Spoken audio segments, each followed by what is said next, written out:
Tema do nosso retiro, chamados para crer, né? Não sei quantos, quando ouviram esse tema, ficaram, rapaz, que tema fraco. Chamados para crer. Nós somos cristãos. Nós somos chamados de crentes. Crentes é a parte do princípio que a gente crê, né? Mas isso é uma coisa que durante toda a história do povo de Deus sempre precisou de profetas e de homens que estivessem trazendo o povo de volta a crer em Deus, não só como acreditar que existe um Deus, mas que você creia, mas viva de acordo com a sua crença. Durante todo esse retiro a gente foi desafiado a mudar de atitude em relação à nossa crença, à nossa fé em Deus.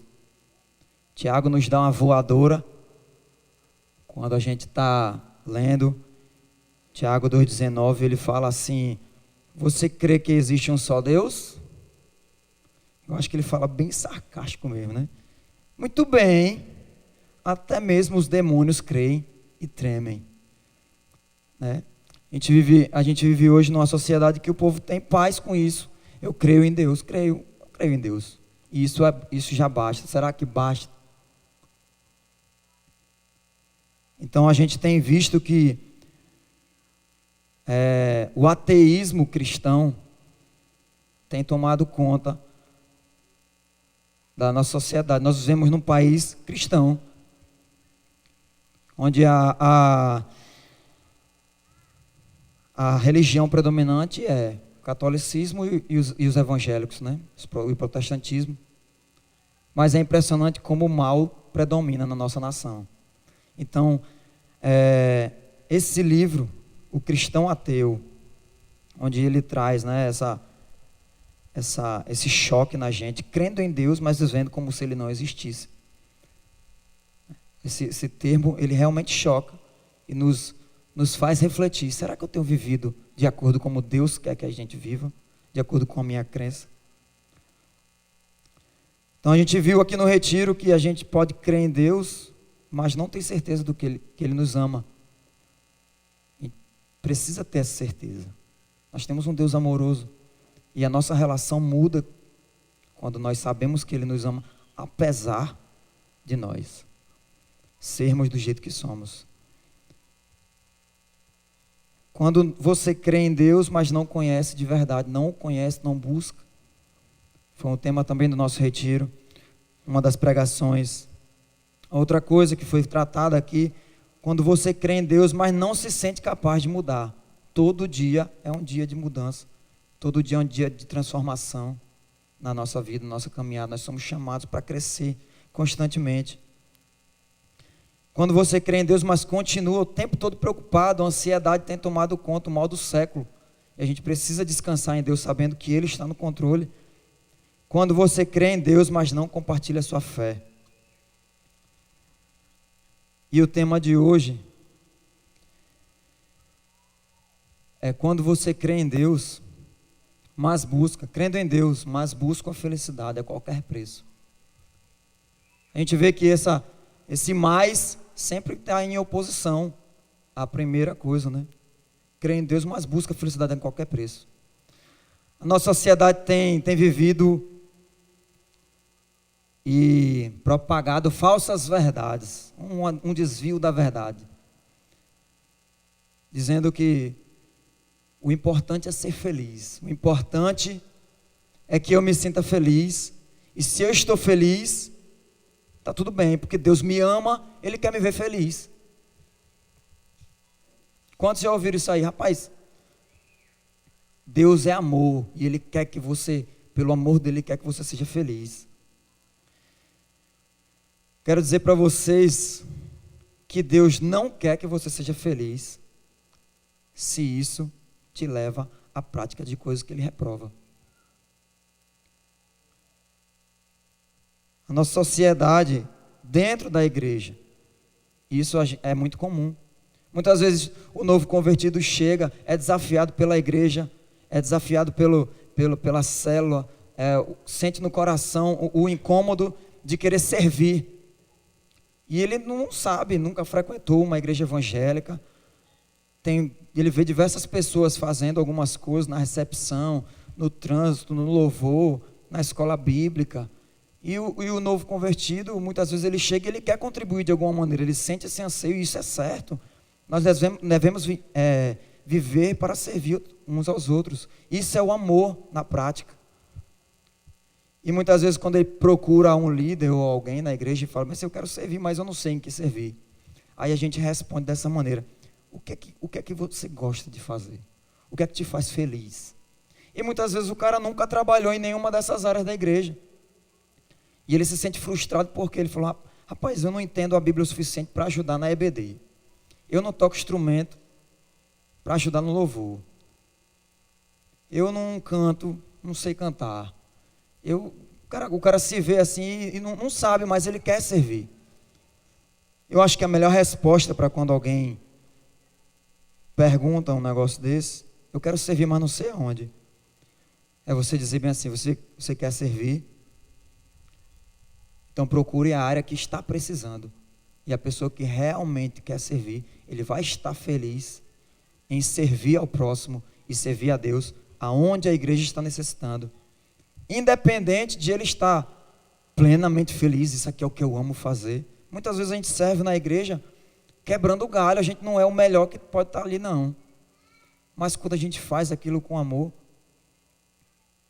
aquilo nos dá uma satisfação, porque a gente está servindo a Deus. Mesmo não sendo num setor onde a gente domine, mesmo não sendo num setor onde é o que mais eu gosto de fazer.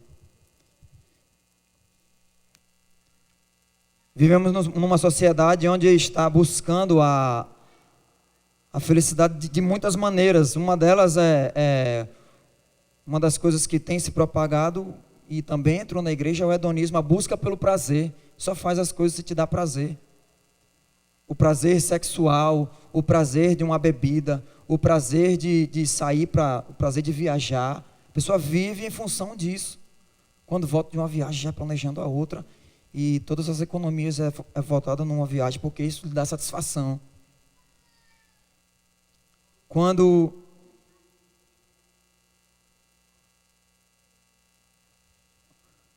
você vive em busca do amor perfeito. Assim que eu entrei na polícia, eu estava solteiro, né? Aí um dos caras que trabalhava comigo, e aí, Caldas, agora tu casa, né? Entrou na polícia. Eu digo, rapaz, calma. Não tenho nem namorada. E ele é um cara que não é evangélico, né? Mas ele olhou para mim assim, disse uma coisa que eu guardei muito. Ele falou assim, cuidado, viu, Caldas? Quem escolhe demais acaba só. E ele falou isso para mim, eu fiz, rapaz, pior que é verdade, né? Às vezes a gente fica buscando o par perfeito, um amor platônico, buscando uma pessoa que lhe satisfaça plenamente. Você não vai achar. Primeiro, você não é perfeito para exigir alguém perfeito. Então, pare com isso. E isso, quando a pessoa entra na ilusão e entra no casamento de que a pessoa com quem ele casou vai lhe fazer feliz, e é única e exclusivamente para isso, esse pensamento tem destruído casamentos, relacionamentos, de amizade. Porque a vida não é para lhe fazer feliz, né? A vida a dois é um relacionamento. Duas pessoas imperfeitas lutando para manter um casamento dentro da vontade de Deus. Fazer a vontade de Deus dentro do relacionamento é que mantém o casamento firme. E muitas outras coisas, o individualismo.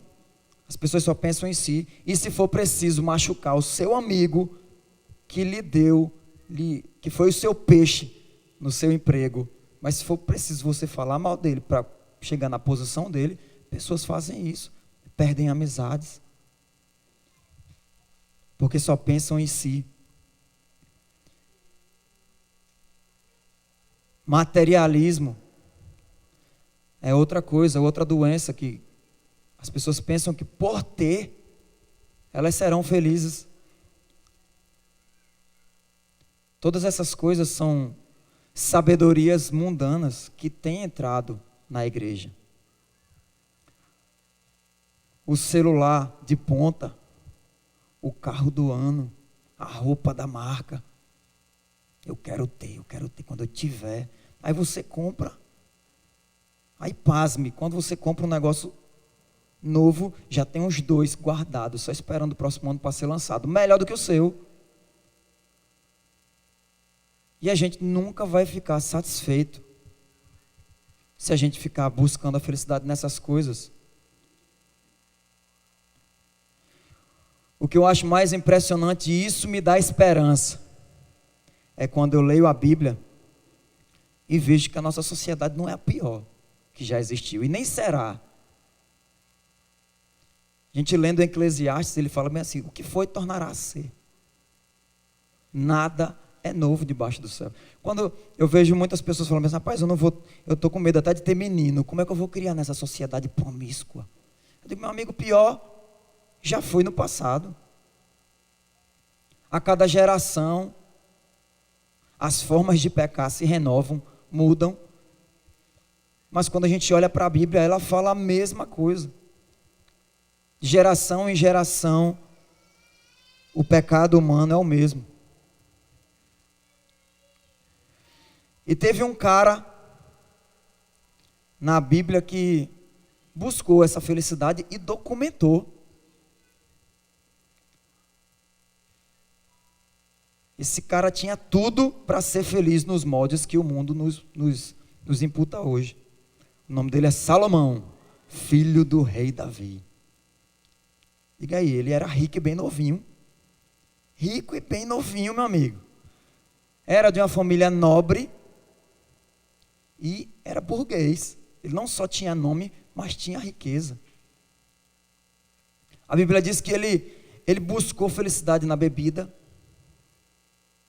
A Bíblia fala que ele buscou a felicidade na riqueza. No tempo de Salomão, prata não valia nada. No reino de Salomão, não se encontrava nada de prata. Porque dentro do palácio, dentro do povo de Israel naquela época, existia tanta riqueza, mas tanta riqueza, que a prata era desvalorizada, não valia nada. Ele buscou prazer e a felicidade no prazer sexual. Salomão teve 700 esposas e 300 concubinas, 1000 mulheres, meu amigo. Se cada noite ele tivesse com uma, eram uns 3 anos, meu irmão, para ele ver aquela de novo. Você está entendendo? É isso. Se a gente for pensar, aí eu tenho certeza que ele dormia só um bocado de vezes. 1000 sogras, né? É. Mas, vamos pensar, né? Vamos pensar no lado da busca da felicidade, né, pastor? Então, talvez nessas mulheres ele deve ter buscado o amor. Teve 1000 mulheres diferentes. Uma dessas aqui vai me amar, vai ser minha predileta. Talvez isso pode ter acontecido também, mas ele não encontrou. Salomão não encontrou felicidade no sucesso. A fama de Salomão era tão grande que as pessoas saíam de lugares distantes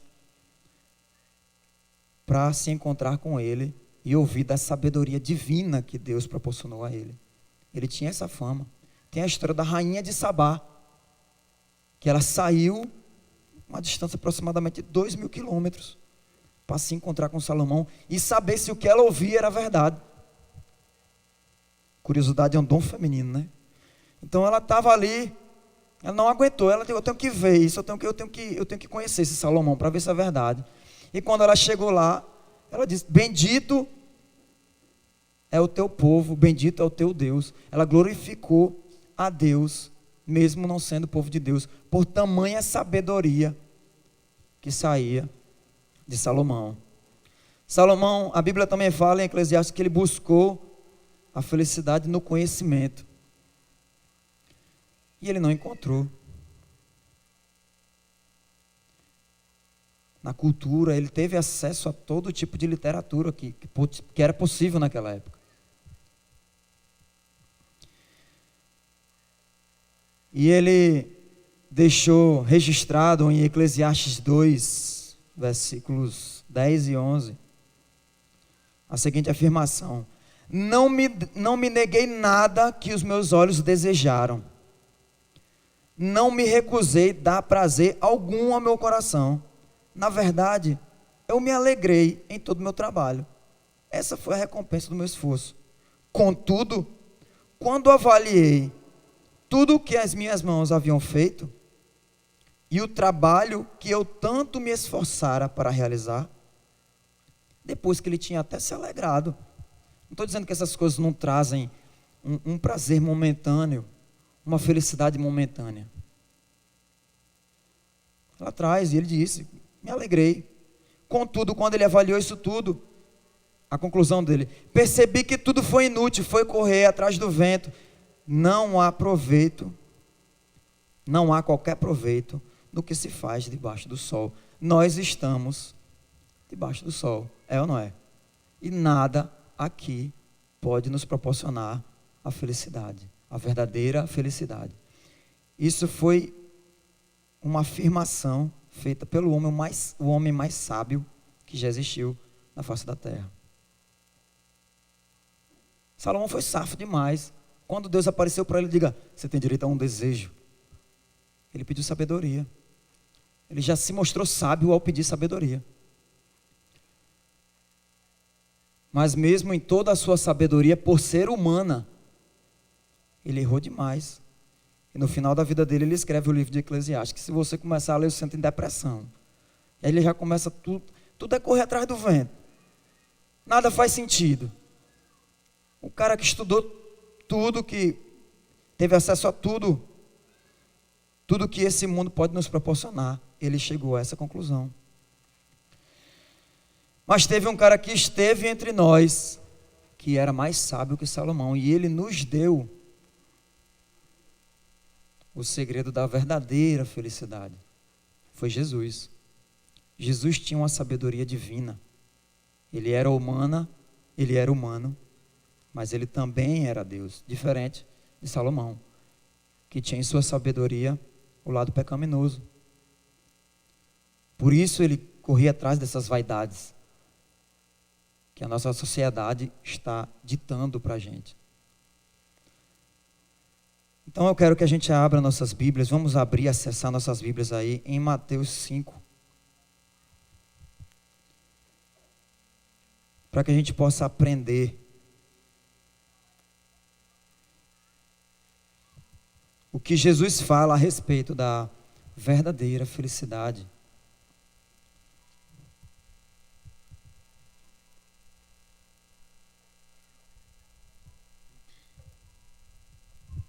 Mateus 5, versículo 3.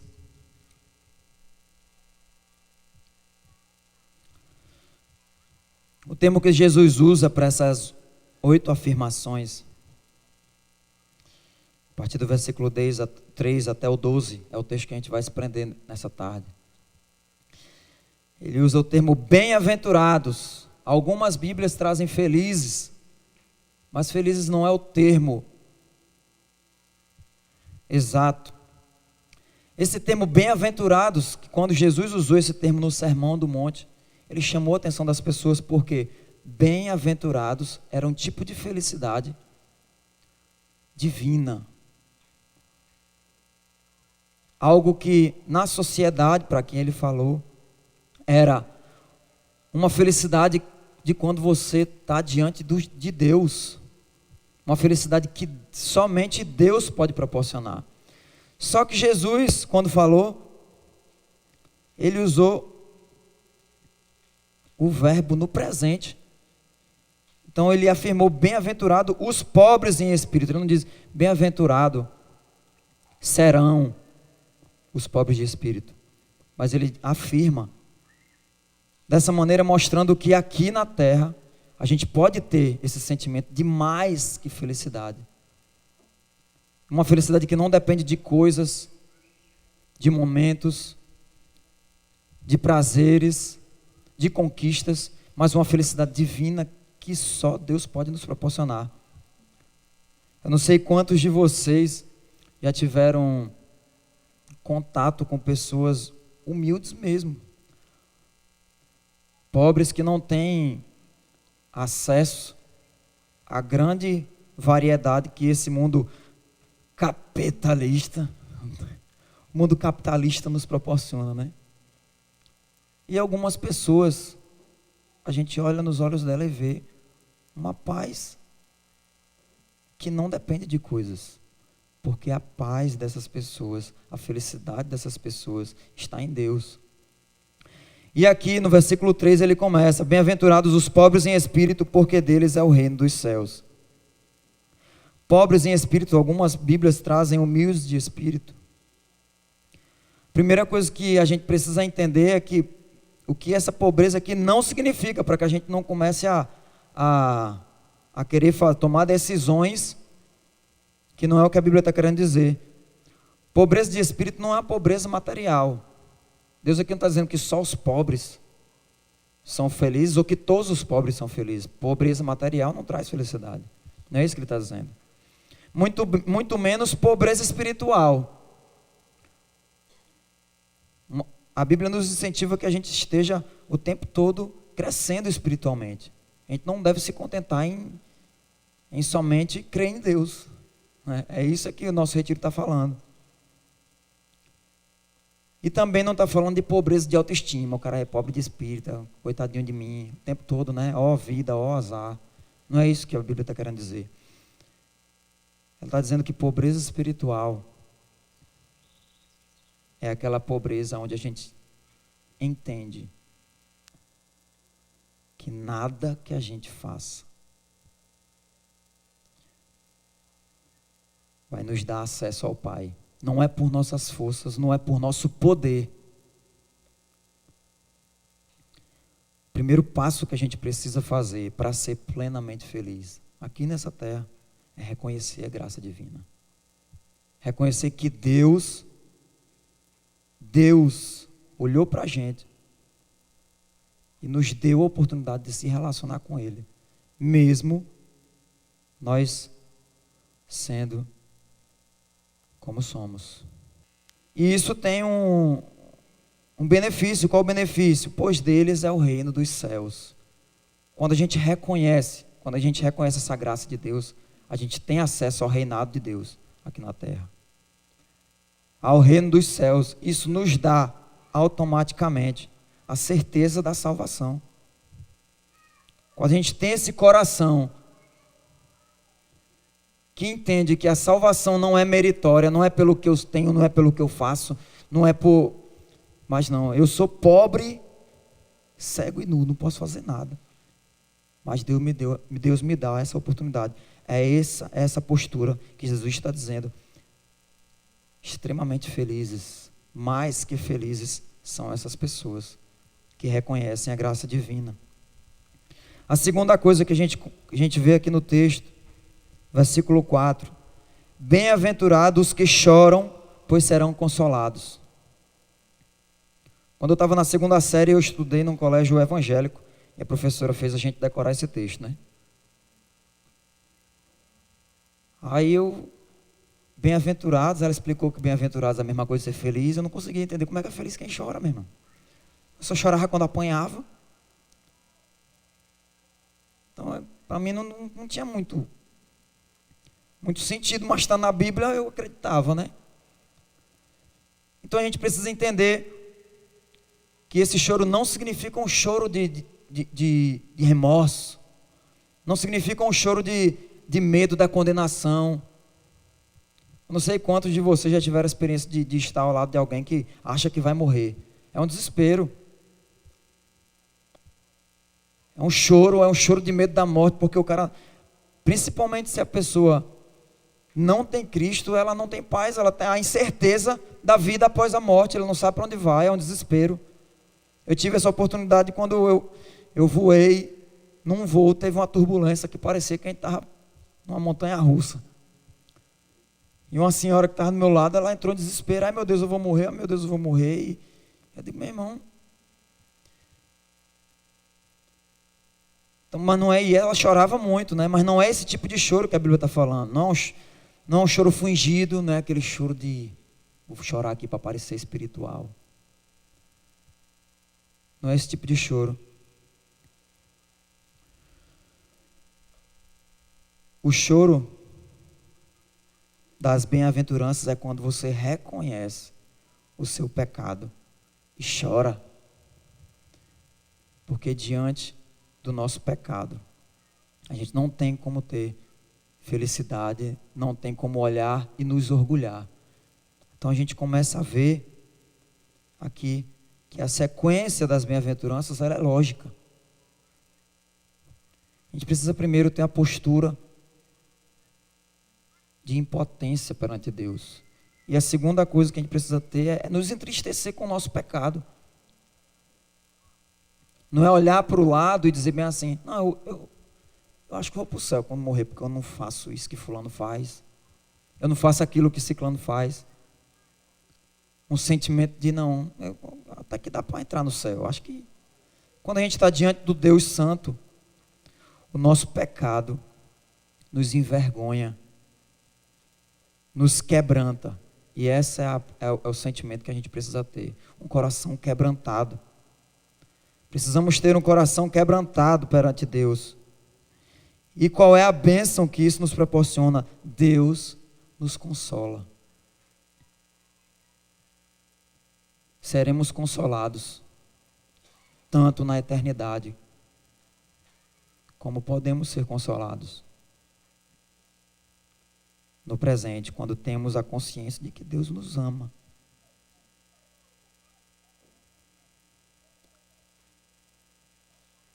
A terceira coisa que a gente vê aqui são bem-aventurados os humildes. Algumas traduções trazem mansos. A terceira coisa que a gente precisa ter é um espírito de mansidão. Jesus foi o exemplo de mansidão e ele disse assim, em Mateus 11, versículo 29. Tomem sobre vocês o meu jugo e aprendam de mim, pois eu sou manso e humilde. Eu acho legal porque as traduções trazem essas duas ideias, né? De manso, uns dizem bem-aventurados mansos, outros colocam bem-aventurados humildes. E Jesus colocou as duas palavras, pois eu sou manso e humilde de coração. E vocês encontrarão o descanso para as suas almas, pois o meu jugo é suave, o meu fardo é leve. Precisamos agir como Jesus agiu. A gente não pode pensar que ser manso é ser aquela pessoa que é educada. Tem gente que realmente se porta, né? Pessoa fina, tranquila, entra, sai, calado, fala baixo. A gente tem aquele aspecto de mansidão, mas não é isso que Deus está querendo dizer. Ser manso é entender que todas as coisas cooperam para o bem daqueles que amam a Deus. Ser manso, essa palavra, tem a ideia de ser domesticado, um animal brabo, que agora está sob o domínio do dono, e o nosso dono é Jesus Cristo. A ideia é reconhecer diante dos outros aquilo que você admite diante de Deus. Você acabou de reconhecer a Deus que você é pecador. Mas como é difícil quando alguém aponta o dedo para você e diz, você faz isso. E a gente faz mesmo, porque nós somos pecadores, somos falhos. Qual é a nossa reação? Geralmente a gente tem uma reação de querer se defender e muitas vezes até ofender a outra pessoa, como autodefesa. Mas se nós temos um coração manso, a gente não só admite perante Deus a nossa podridão, as nossas falhas, mas a gente consegue também admitir isso perante as outras pessoas. A recompensa. Primeiro você será sumamente feliz. Depois, A Bíblia diz que herdarão a terra. Aqui ele não está dando uma ideia de prosperidade, não. Que tudo aqui você vai ter, não. Mas o manso, aquele que admite que todas as coisas cooperam para o bem daqueles que amam a Deus, tem isso no coração, consegue dizer o que Paulo disse em Filipenses 4, 12 e 13. Sei o que é passar necessidade, sei o que é ter fartura. Aprendi o segredo de viver contente em toda e qualquer situação, seja bem alimentado, seja com fome, tendo muito ou passando necessidade. A gente vai ser extremamente feliz porque a gente vai ter o sentimento de posso passar por todas essas coisas naquele que nos fortalece, amém?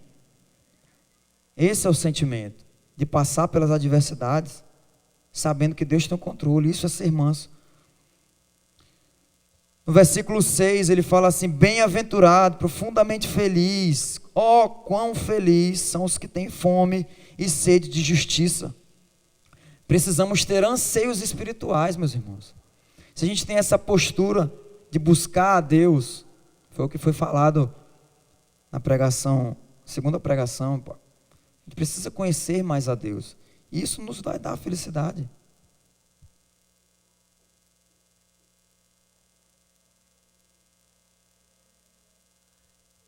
O salmista diz que o seu prazer está na lei do Senhor e nele ele medita de dia e de noite. Precisamos ter anseios espirituais, ter fome e sede de justiça. A NTLH ela traz uma tradução que eu acho que foi boa. Claro que ela não pega o sentido completo, mas ela diz, tem fome e sede de fazer a vontade de Deus. Essa justiça ela pode ser de três maneiras: justiça legal em relação a Deus, essa fome de fazer o que Deus quer que nós façamos, a justiça moral, caráter cristão. Eu gosto da definição de um livro que eu li, que ele fala: caráter é quem você é quando ninguém está olhando. Isso é caráter. Eu acho que a maior tentação dos cristãos dessa justiça é quando ninguém está olhando. Esse senso de justiça que precisa ter na gente. Quando outras pessoas estão vendo, é mais fácil, porque a gente tem o outro para dar testemunho. Tem um outro cristão que está no nosso lado e pode olhar torto para você se você fizer um negócio. Mas quando você está sozinho, esse é um retrato do caráter e da justiça moral. E a outra coisa que a gente não pode deixar de falar é a justiça social. É de não estar satisfeito com as injustiças que a gente vê ao nosso redor. De não estar satisfeito com ver o próximo sendo injustiçado e a gente, no nosso individualismo, irmão, enquanto não chegar em mim, está tranquilo. Precisamos ser indignados com isso. Fome e sede de justiça. Fome e sede são necessidades básicas. Isso é básico na vida cristã, na caminhada com Deus. Se você crê em Deus e quer ser sumamente feliz, quer ter a felicidade divina, isso é um caráter, é um traço do caráter cristão que nós precisamos ter. Quando nós somos dessa maneira, nós somos felizes, com a felicidade que Deus nos dá. E quais são as recompensas? Seremos bem-aventurados, seremos satisfeitos em Deus. A nossa satisfação estará no Senhor e não nas coisas desse mundo. No versículo 7, bem-aventurados os misericordiosos, pois obterão misericórdia. Precisamos ter uma vida de compaixão. Misericórdia, em outras palavras, significa lançar o coração na miséria do outro. É quando você vê o outro passando uma necessidade e o seu coração dói. Precisamos buscar isso. Confesso que muitas vezes a realidade do mundo e a vida que nós vivemos nos endurece o coração. A gente começa a olhar para as pessoas e não sentir mais nada.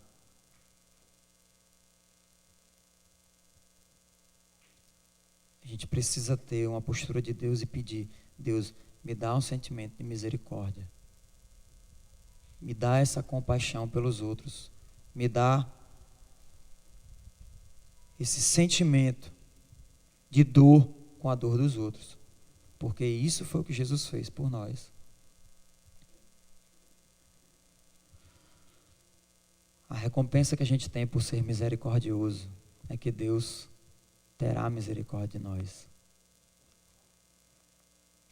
É isso que diz aqui: bem-aventurados os misericordiosos, pois obterão misericórdia.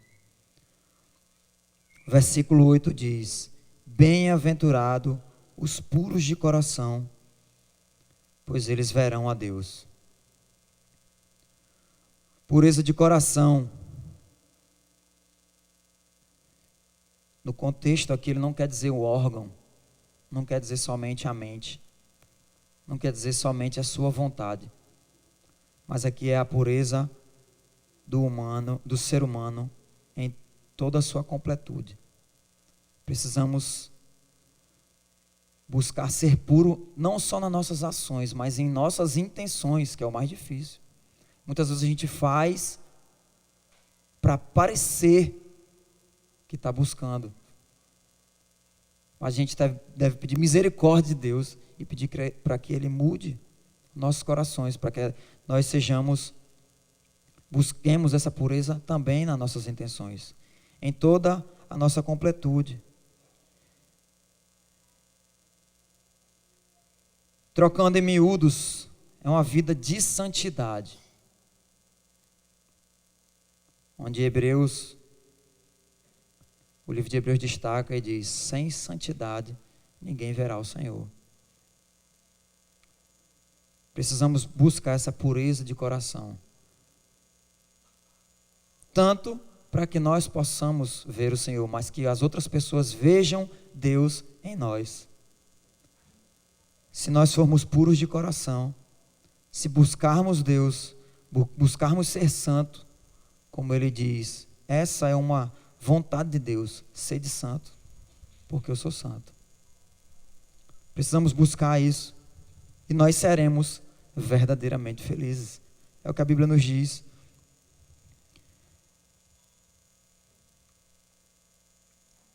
Versículo 9. Ele nos incentiva a ser um agente da paz. A gente vê como a Bíblia aqui ela vem fazendo algo gradativo. Ela nos desafia a ser pobre de espírito e chorar. Essa é a nossa mudança de atitude em relação a Deus. A gente olha para Ele em um sentido de impotência. Fica triste com o nosso pecado e com o pecado que está ao nosso redor. Precisamos ter uma postura humilde, mansidão, fome e sede de justiça. A partir daqui a gente já começa a ter a nossa bem-aventurança focado na outra pessoa também. Misericórdia.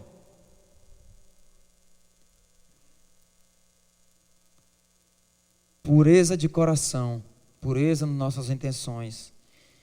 E ele fala aqui no versículo 9: bem-aventurados os pacificadores, pois serão chamados filhos de Deus. A gente precisa ser um agente da paz, mas não é aquela paz a qualquer custo. Ser aquela galera do deixa disso, vamos deixar para lá, deixa para lá, deixa para lá e pronto. E ficar colocando a sujeira embaixo do tapete e viver uma falsa paz. Precisamos ter uma vida de pacificador como reconciliadores.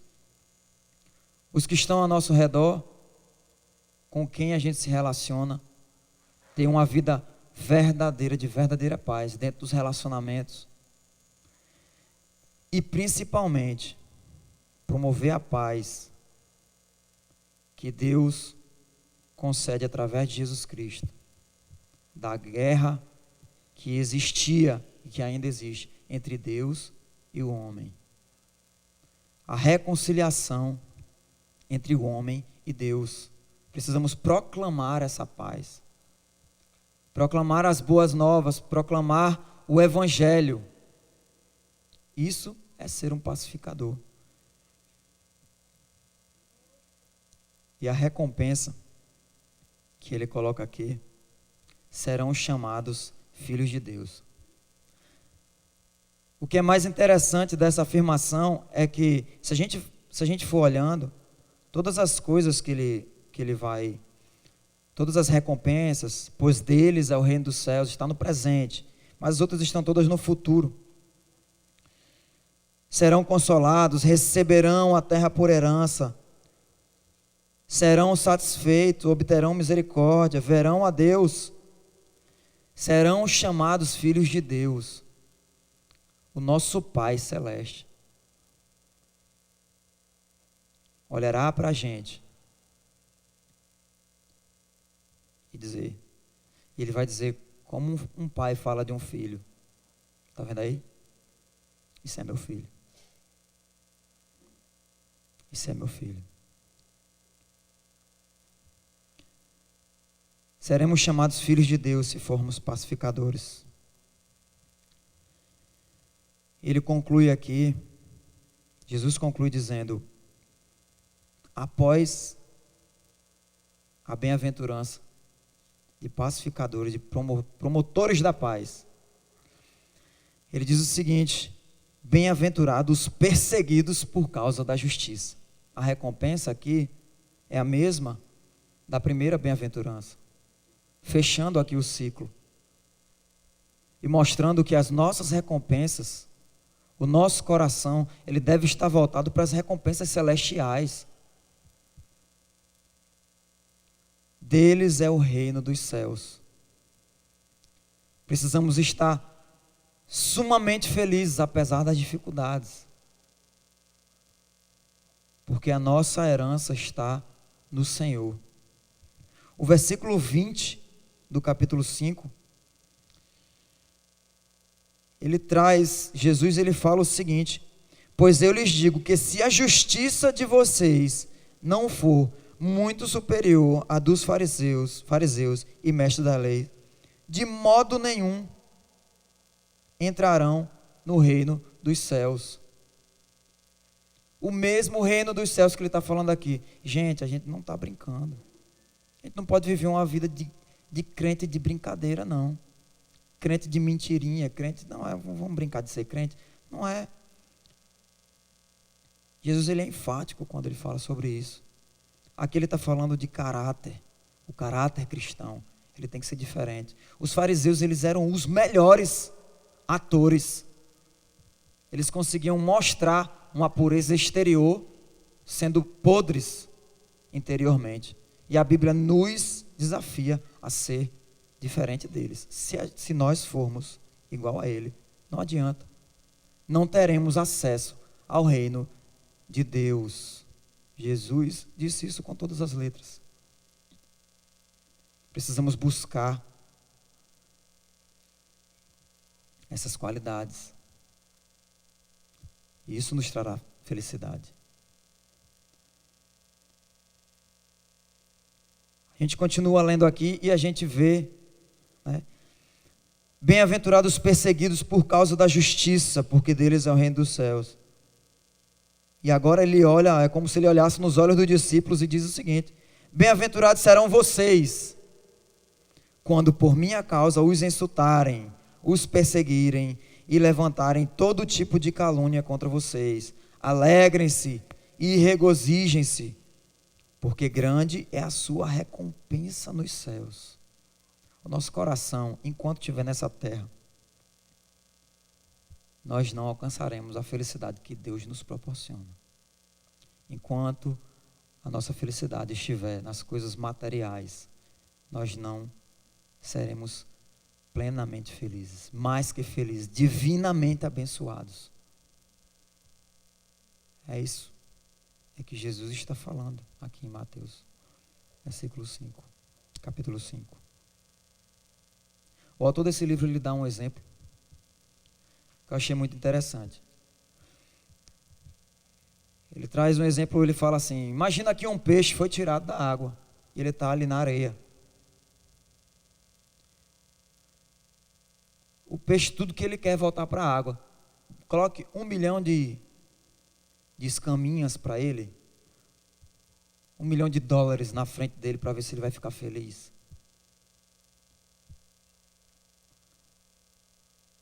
Precisamos ansiar as coisas espirituais.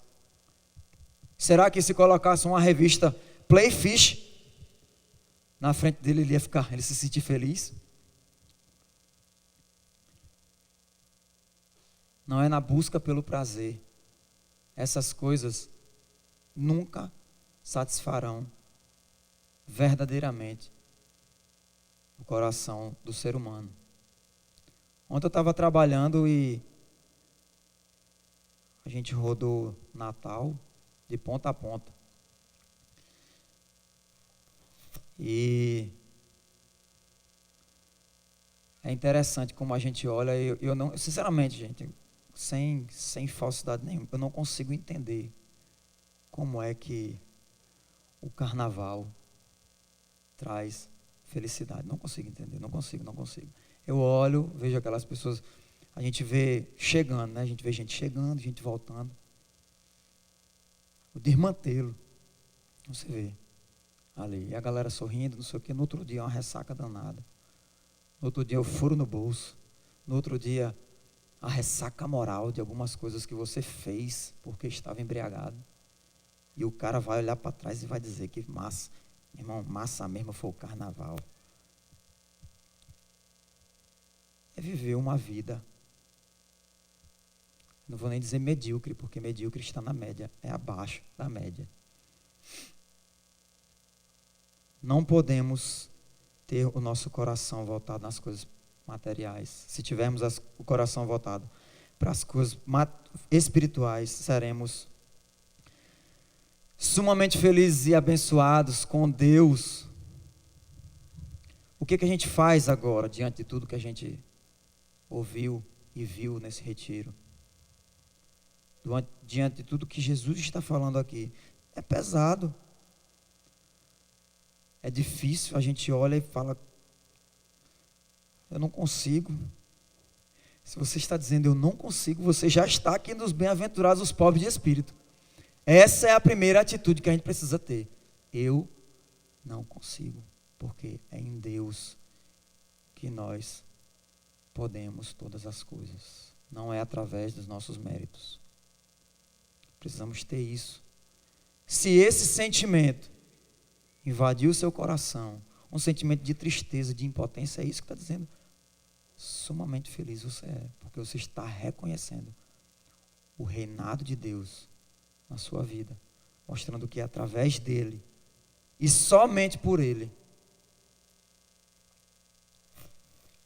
única e exclusivamente, é que nós seremos felizes e que teremos acesso à vida celestial, ver Deus face a face. O que devemos fazer agora? A primeira coisa, precisamos avaliar nossa vida. Reavalie a sua vida e veja se você tem vivido um ateísmo cristão. É tempo de mudar. É tempo de entregar a sua vida de quebrantamento. É tempo de entrega. E esse retiro está ali proporcionando essa oportunidade de, em 2016, você mudar de atitude em relação a Deus e viver conforme a crença que você diz que tem. Segundo, entregue todas as áreas da sua vida a Deus. A terceira coisa que a gente precisa fazer é permitir que o Espírito Santo nos leve para uma profundidade espiritual. Quando a gente olha o fruto do Espírito, mansidão, domínio próprio, amor, alegria, paz, longanimidade, benignidade, bondade. É basicamente, em outras palavras, o que Jesus está falando. Paulo entendeu perfeitamente. E ele mostra que isso é fruto do Espírito. Se o cristão não tem esse fruto, ele não é cristão. Ele não é cristão.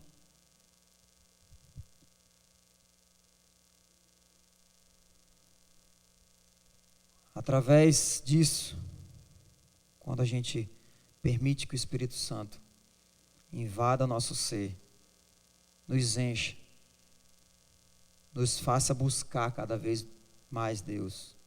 A quarta coisa que a gente precisa fazer é contagiar os outros com a nossa felicidade. É passar para os outros a nossa paz que nós temos, a felicidade que nós temos.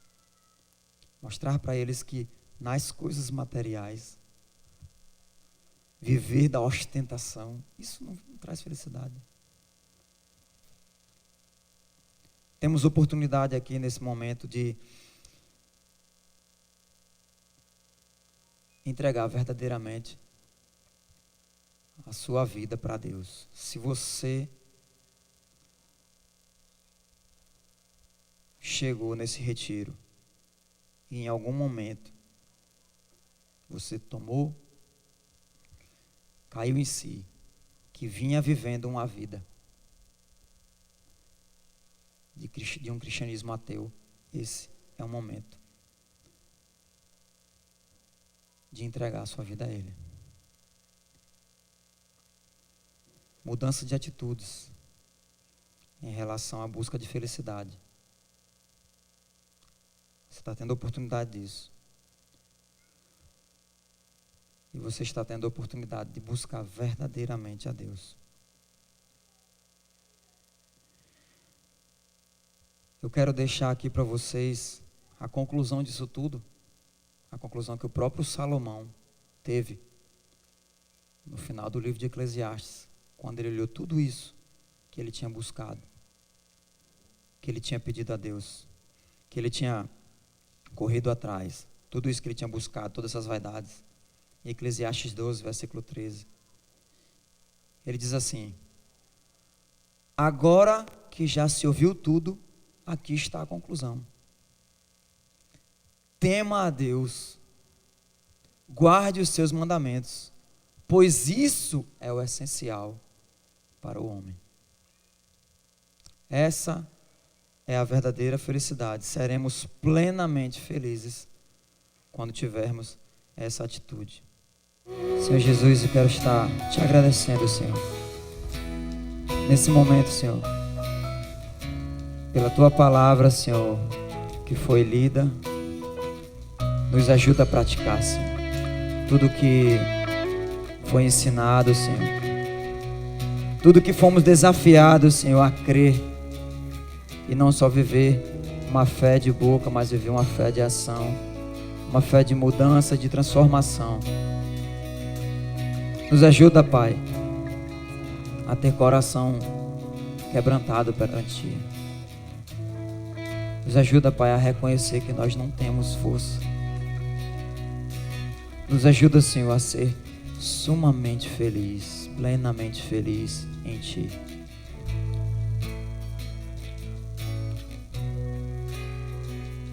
Pai, é isso que nós pedimos e te agradecemos.